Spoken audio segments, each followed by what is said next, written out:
Dear student, मैं doctor Subhash Pahadia, associate professor zoology, Rajesh Pilot government college Lalsot.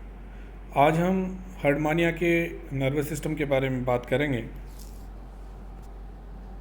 Herdmania का जो नर्वस सिस्टम है वो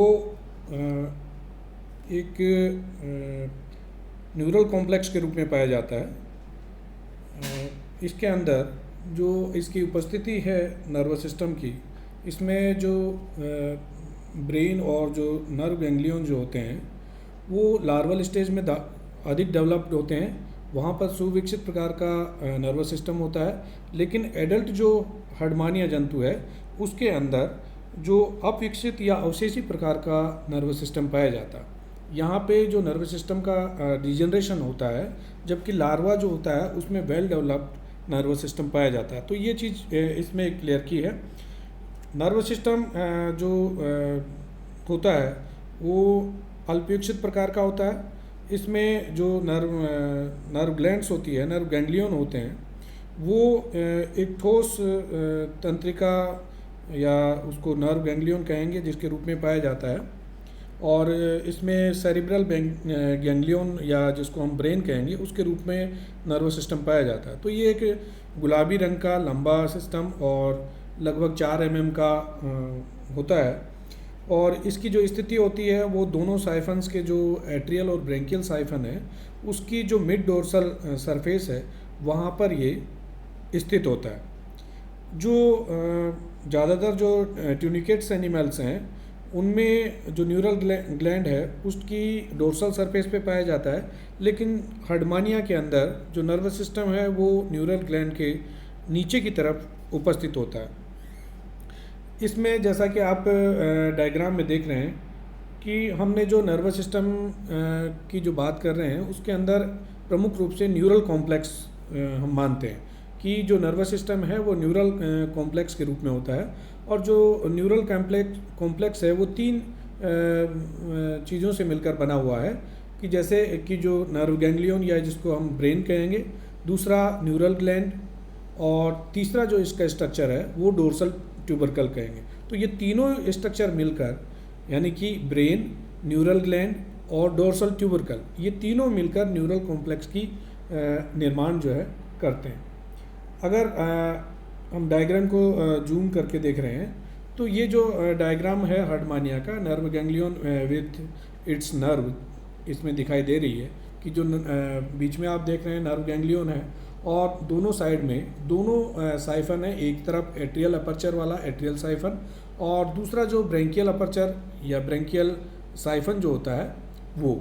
मैं इससे पहले के लेक्चर में आपको बता चुका हूँ कि जो एट्रियल साइफन है एट्रियल अपर्चर के द्वारा बाहर की तरफ खुलता है और जो ब्रेंकियल साइफन है वो ब्रेंकियल अपर्चर के द्वारा बाहर की तरफ खुलता है। तो जो नर्वस सिस्टम है, न्यूरल गैंग्लियन इसके अंदर उपस्थित है दोनों एट्रियल और ब्रेंकियल साइफन के बीच में। तो यहाँ जो आप नर्व गैंग्लियन देख रहे हैं, मध्य में नर्व गैंग्लियन है और उससे निकलने वाली विभिन्न जो नर्व्स हैं।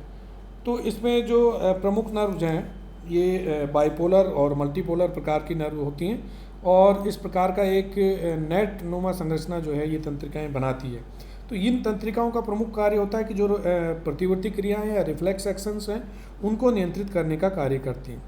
तो आगे की तरफ इसमें जो नर्व्स हैं यानी कि एंटीरियर जो हिस्सा है इसका एंटीरियर या इसको हम ब्रेंकियल साइफन की तरफ वाला हिस्सा माने तो जो मस्तिष्क से 3 प्रकार की नर्व्स निकलकर जो है ब्रेंकियल साइफन की ओर एंटीरियर दिशा में जाती है। और जो एट्रियल साइफन है उसमें उस तरफ जो है 2 तंत्रिकाएं निकलकर डोर्सल साइड में जाती है। यानी कि जो एट्रियल साइफन है उसमें उसकी तरफ 2 नर्व्स निकलकर जाती है और जो ब्रेंकियल साइफन है जो एंटीरियर सरफेस की तरफ होता है उसमें 3 नर्व्स जो है इस नर्व गैंग्लियन से निकलकर जाती है। तो यहाँ पे जो नर्वस सिस्टम है वो प्रमुख रूप से नर्व गैंग्लियन और नर्व के रूप में बटा हुआ रहता है। इसका हम दूसरा डायग्राम जो है देखते हैं। ये जो डायग्राम आप देख रहे हैं ये न्यूरल कॉम्प्लेक्स वाला हिस्सा है न्यूरल कॉम्प्लेक्स वाले हिस्से में आप प्रमुख रूप से जो मैंने आपको बताया कि इसमें 3 प्रमुख पार्ट पाए जाते हैं, और जो तीनों पार्ट हैं इसके अंदर कि एक तो न्यूरल गैंग्लियन, न्यूरल ग्लैंड और डोर्सल ट्यूबरकल। ये आप देख रहे हैं, मैं आपको जूम करके दिखा रहा हूँ कि इसमें जो हिस्सा आप देख रहे हैं कि एक तो ये पीछे की तरफ मध्य में नर्व गैंग्लियन है, और नर्व गैंग्लियन से फिर एक neural gland, duct of neural gland है, ये दूसरा इसका भाग है न्यूरल कॉम्प्लेक्स का। और तीसरा जो भाग है इसमें डोर्सल ट्यूबरकल, ये जो संरचना आपको दिखाई दे रही है वो जैसे ये बीच में जो डोर्सल लैमिना है और एक तरफ जो फेरिंजियल बैंड्स होते हैं, उन दोनों के मध्य में ये डोर्सल ट्यूबरकल नामक संरचना पाई जाती है। तो ये जो डोर्सल ट्यूबरकल और ये जो न्यूरल ग्लैंड है, न्यूरल ग्लैंड का प्रमुख कार्य होता है कि हार्मोन्स का सिक्रेशन करना। ये न्यूरल ग्लैंड से जो हार्मोन सिक्रेट होता है वो ओविपोजिशन और डेवलपमेंट और मेटामॉर्फोसिस की जो क्रिया होती है उनको कंट्रोल करने का कार्य करता है। तो इस न्यूरल ग्लैंड को जो हायर वर्टिब्रेट्स हैं उनकी पिट्यूटरी ग्लैंड के समान माना गया है, यानी कि ये जो न्यूरल ग्लैंड होती है वो पिट्यूटरी ग्लैंड के हायर वर्टिब्रेट्स की पिट्यूटरी ग्लैंड के समान जो है मानी गई है। तो ये आपको न्यूरल कॉम्प्लेक्स का जो डायग्राम दिखाई दे रहा है वो तीनों प्रमुख संरचनाएं, नर्व गैंग्लियन, न्यूरल ग्लैंड और डोर्सल ट्यूबरकल। और तो ये तीनों प्रमुख संरचनाएं हैं जो हर्डमानिया में न्यूरल कॉम्प्लेक्स का निर्माण करती।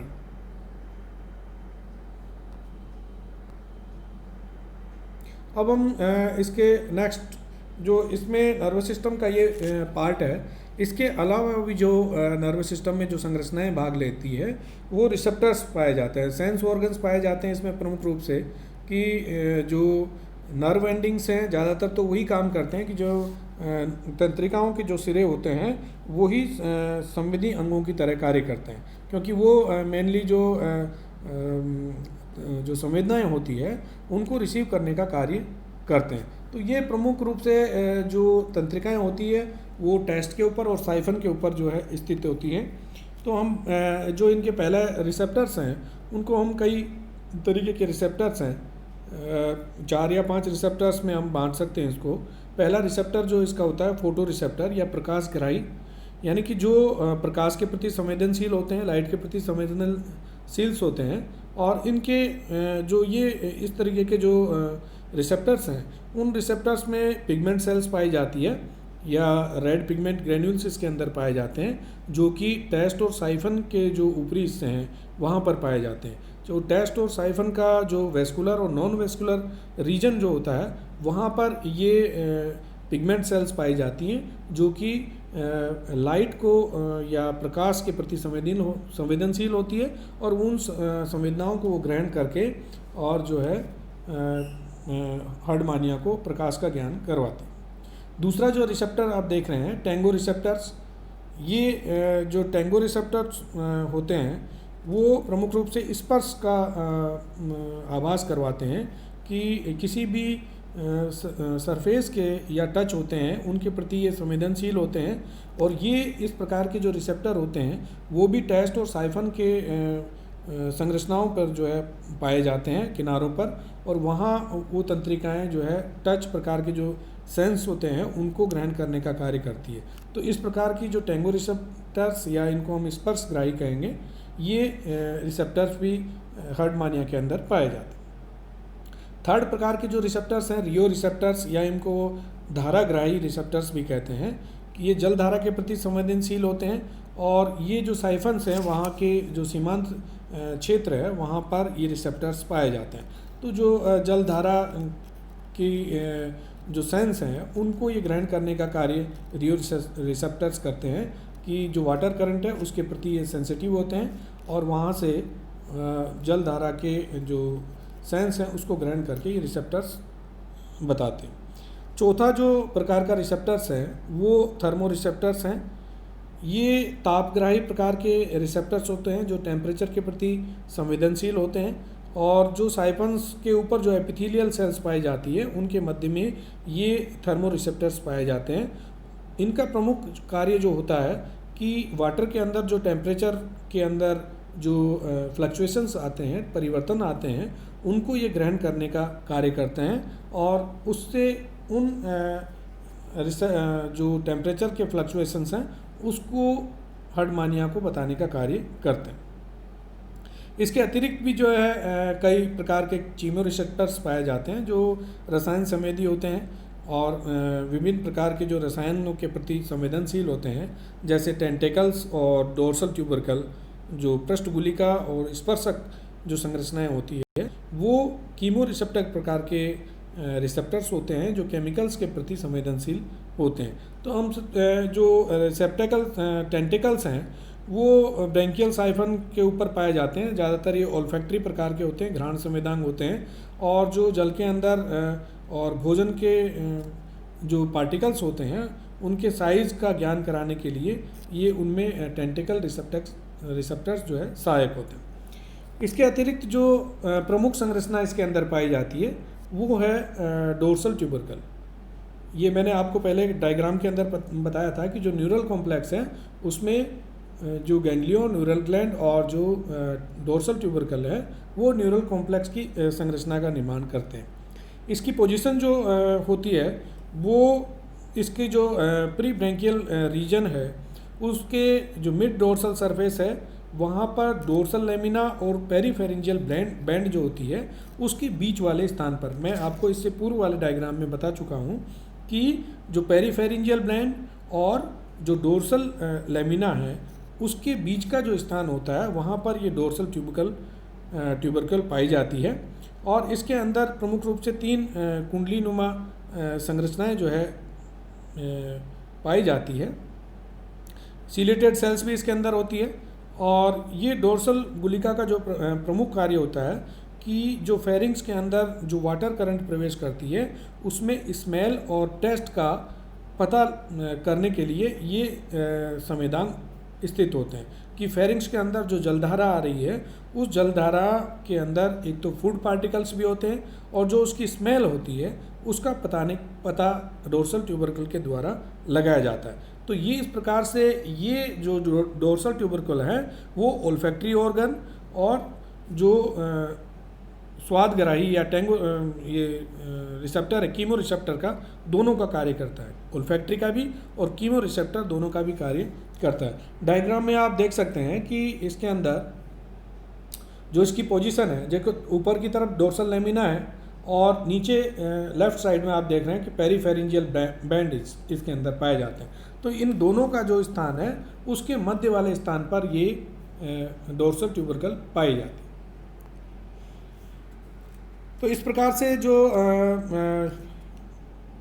इसका हार्डमानिया का जो नर्वस सिस्टम है प्रमुख रूप से हम इसको समराइज़ कर रहे हैं तो प्रमुख रूप से इसमें न्यूरल गैंग्लियन, न्यूरल ग्लैंड और डोर्सल ट्यूबरकल ये संरचनाएं मिलकर जो है इसका न्यूरल कॉम्प्लेक्स बनाती हैं। तो न्यूरल गैंग्लियन और न्यूरल गैंग्लियन से निकलने वाली जो तंत्रिकाएं होती है वो जो इसके एट्रियल साइफन और ब्रैंकियल साइफन, एट्रियल की तरफ 2 जाती है, ब्रैंकियल की तरफ 3 जो है नर्व निकल कर जाती है। तो ये प्रमुख रूप से इसकी संरचनाएं जो है होती है।